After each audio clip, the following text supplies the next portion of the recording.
ہوگا, ادھر مانگ لو ورنہ ادھر پچھتائیں گے, ادھر کچھ بھی نہیں بن سکے گا.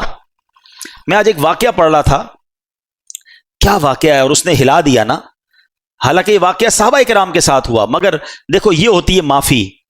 ہوا یہ, حضرت ابو ذر رضی اللہ تعالیٰ, ان کو ایک صحابی نے دیکھا کہ وہ اپنے غلام کے ساتھ ہیں, ان کے کپڑے بھی ویسے ہی, غلام کے بھی ویسے ہی, کوئی فرق نہیں, بالکل ایک جیسا ہی اسٹائل, کھانا پینا بھی ایک جیسا. تو کہا ابو ذر آپ کیسے کپڑے پہن کے گھوم رہے ہیں؟ کہتے میرے ساتھ ایک واقعہ ہوا, میں خلاصہ عرض کر رہا ہوں, ویسے بخاری شریف میں یہ حدیث موجود ہے اور پھر اس کی شرح میں علماء نے اور بھی بہت کچھ لکھا.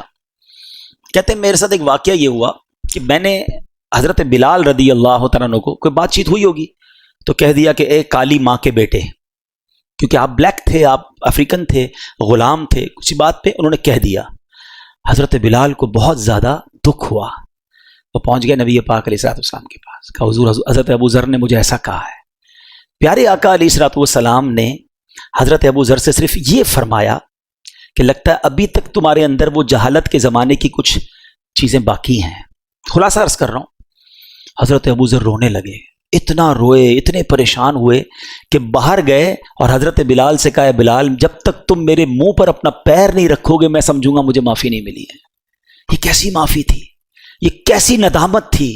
اور اس کے بعد نبی پاک علیہ السلام نے کچھ اس طرح فرمایا کہ غلام تمہارے بھائی بہنوں کی طرح, ان کو اپنی طرح ہی رکھو. تو کہتے ہیں اس دن سے اب میں اپنے غلاموں جیسا ہی لباس پہنتا ہوں, ان کے ساتھ ہی کھاتا ہوں, ان جیسی لائف اسٹائل گزارتا ہوں. یہ جگرا تھا نا کہ اگر غلطی ہوئی تو فوراً معافی بھی کیسی مانگی. آج ہمارے دوستوں کو, غریبوں کو جو جی چاہتا ہے کہہ کے گزر جاتے ہیں, ارے یار کوئی بات نہیں, چلتا ہے, اس کا تو ایسا ہی ہے معاملہ ہے, کیا کر لے گا, نوکر ہی ہے نا میرا, غریب ہی ہے بیچارہ, کیا کر لے گا. نہیں میرے میٹھے اسلامی بھائی, وہ بھی دل رکھتا ہے. حضرت بلال چلے گئے تھے نا نبی پاک کے پاس, وہ اللہ کی بارگاہ میں آج بھی ہاتھ اٹھا کے جا سکتا ہے کہ یا اللہ اس نے میرا دل دکھایا ہے. پھر یاد رکھنا تتر بتر ہو جاؤ گے. ہم نے چلتے کاروبار تباہ ہوتے دیکھے ہیں, چلتی صحت ختم ہوتے دیکھی ہے. ویسے میں ایک مشورہ دے دیتا ہوں, اگر آپ کو فیل ہو نا کبھی زندگی میں یار everything is going very well, کاروبار بھی ٹھیک تھا, فیملی بھی ٹھیک تھی, عزت بھی بڑی تھی, اچانک ایک ایک کر کے چیزیں ختم ہو رہی ہیں, گھر والوں میں لڑائیاں ہو رہی ہیں, میری صحت خراب ہو رہی ہے, کاروبار بگڑتا جا رہا ہے, کچھ گڑبڑ ہے, تو چیک کر لینا کبھی کہیں کسی کا دل تو نہیں دکھا دیا, کسی کی ہائے تو نہیں لے لی. ہاں یہ ایک ہائے جو ہے نا یہ عرش تک جاتی ہے. مظلوم ہاتھ اٹھائے تو اللہ کے عرش تک اس کی پکار جاتی ہے, اور پھر مظلوم کے ساتھ رب ہو جاتا ہے, پھر ظالم کو ٹھکانہ نہیں ملتا. ہمیں بعض اوقات تو پتہ بھی نہیں ہوتا ہم ظلم کر رہے ہوتے ہیں. میں نے کہا نا یہ ساری باتیں تو ظلم میں کبھی آپ نے کاؤنٹ ہی نہیں کی ہوں گی.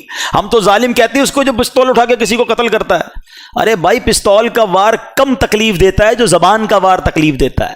عربی کا مقولہ ہے کہ تلوار کا وار تو ابھی بھی انسان سہ سکتا ہے, بعد میں ٹھیک ہو سکتا ہے, زبان کا وار جو ہے نا وہ انسان کو ٹکڑے ٹکڑے کر دیتا ہے, اور کئیوں کی زبان تو ہمیشہ انگارے ہی برساتی ہے. تو ہے کربلا والوں سے محبت کرنے والوں, اپنی زبان نرم کرو, اپنی عادتیں نرم کرو. لڑائی جھگڑے اور لوگوں پر ظلم نہیں ہونا چاہیے, اور اگر کہیں ہو گیا ہے نا تو اس واقعے سے سبق حاصل کرو, مانگ لو معافی. بلے تمہارا مرتبہ بڑا ہے, تم سیٹھ ہو وہ نوکر ہے, تم باپ ہو وہ بیٹا ہے, تم چودھری ہو علاقے کے بڑے ہو اور وہ غریب تمہارا پڑوسی رشتہ دار ہے, کوئی بات نہیں, مانگ لو آج معافی. ورنہ قیامت کے دن اگر وہ کھڑا ہو گیا نا اللہ کی بارگاہ میں, پھر دینے کو کچھ نہیں ہوگا. پھر ادھر پیسے نہیں, نیکیاں دینی پڑیں گی, وہ ہے ہی نہیں ویسے ہمارے پاس. تو اللہ کرے کہ آج اس کربلا کے واقعے سے ہم یہ جو میسیجز مل رہے ہیں ہمیں, یہ ہم سیکھیں اور اپنی ذات میں امپلیمنٹ کریں. اللہ کربلا والوں کی قبروں پر کروڑوں رحمتوں کی بارش نازل فرمائے, ان کے فیوز و برکات سے ہمیں مالا مال فرمائے. صلو علی الحبیب صلی اللہ تعالی علی محمد.